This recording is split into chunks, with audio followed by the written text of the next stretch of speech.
Forman dalam riset mereka yang diberi judul Mozart Effect atau efek dari musik klasik mengemukakan pernyataan yang mengejutkan. Pasalnya, mereka menemukan kesalahan besar dari hasil penelitian musik yang melegenda ini. Fitzgerald dan kawan-kawannya mengumpulkan semua pendapat dan temuan para ahli terkait dampak musik klasik terhadap tingkat intelijensi seseorang. Kemudian mereka membuat riset terhadap 3.000 partisipator. Hasilnya ternyata sangat bertolak belakang. Berdasarkan penelitian terhadap ribuan partisipator itu, Fitzgerald dan rekan-rekannya menyimpulkan bahwa tidak ada sesuatu yang mendorong peningkatan kemampuan spesial seseorang setelah mendengarkan musik klasik. Senada dengan Jacob Fitzgerald dan kawan-kawannya, sebuah tim peneliti Jerman yang terdiri atas ilmuwan, psikolog, filsuf, pendidik, dan ahli musik mengumpulkan berbagai literatur dan fakta mengenai efek musik klasik ini. Mereka mengemukakan bahwa sangat tidak mungkin musik klasik dapat membuat seorang anak menjadi jenius.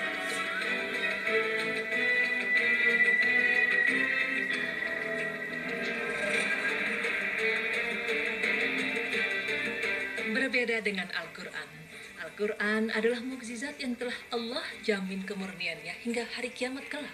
Ada banyak kemuliaan dan kebaikan yang ada dalam Al-Quran. Salah satunya adalah Al-Quran dapat merangsang perkembangan otak anak dan meningkatkan intelijensinya. Itulah mengapa para hafiz Quran disebut-sebut memiliki daya kecerdasan dan mengingat yang sangat tinggi. Pemirsa, setiap suara atau sumber bunyi memiliki frekuensi dan panjang gelombang tertentu. Ternyata bacaan Al-Quran yang dibaca dengan tartil yang bagus dan sesuai dengan tajwid memiliki frekuensi dan panjang gelombang yang mampu mempengaruhi otak secara positif dan mengembalikan keseimbangan dalam tubuh.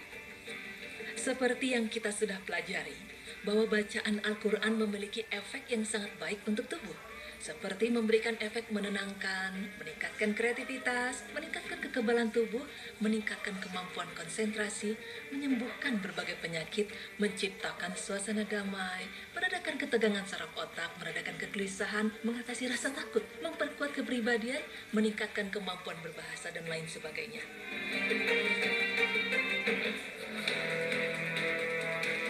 Mengenai keampuhan musik klasik yang bisa membuat janin tenang dan mencerdaskan otak bayi ini, nyatanya merupakan hasil dari pengaruh kepercayaan orang barat. Sayangnya, banyak masyarakat masih tetap percaya dengan mitos tersebut. Padahal sudah semakin banyak profesor dan tim ahli lainnya dari berbagai negara yang juga melakukan penelitian mengenai kaitan antara musik klasik dengan peningkatan otak bayi. Pemirsa, perkembangan struktur otak bayi lebih dipengaruhi oleh pola diet, gaya hidup, dan kondisi emosi ibu hamil. Sedangkan efek musik memang bisa menjadi stimulus psikologis emosional yang baik karena dapat membuat psikologis dan emosional sang ibu memenuhi syarat untuk menciptakan suasana dan lingkungan rahim yang kondusif sehingga bisa membantu pertumbuhan otak sang janin.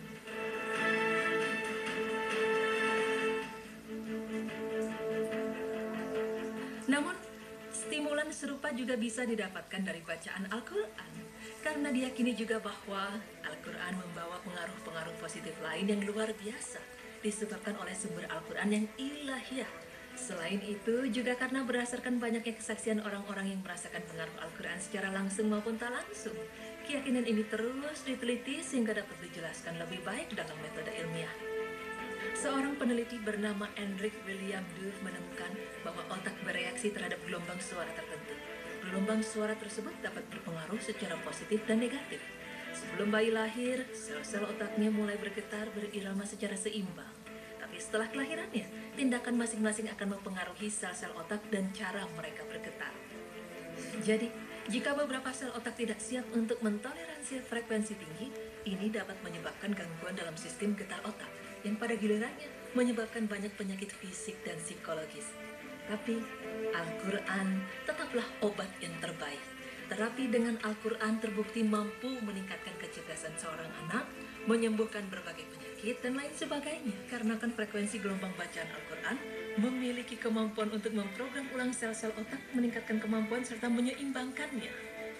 Satu lagi, Al-Quran diturunkan dengan bahasa Arab, yakni bahasa yang memiliki nilai sastra yang tinggi dan bahasa nomor satu yang paling sulit untuk dipelajari.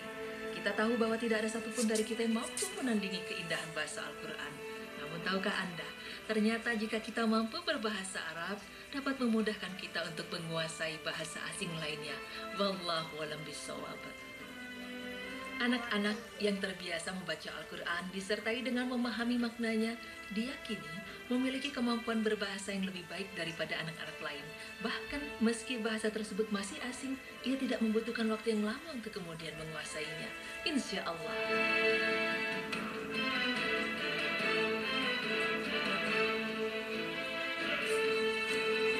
Janin usia 7 bulan sudah dapat merespon suara-suara di sekitar ibunya.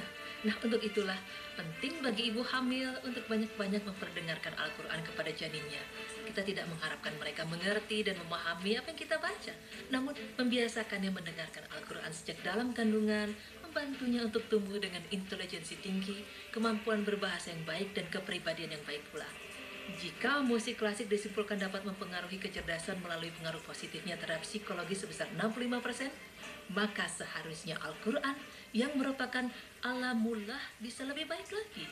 Semoga saja para ibu bisa memberikan pilihan terbaik bagi sang anak sejak dalam kandungan hingga ia dewasa kelak.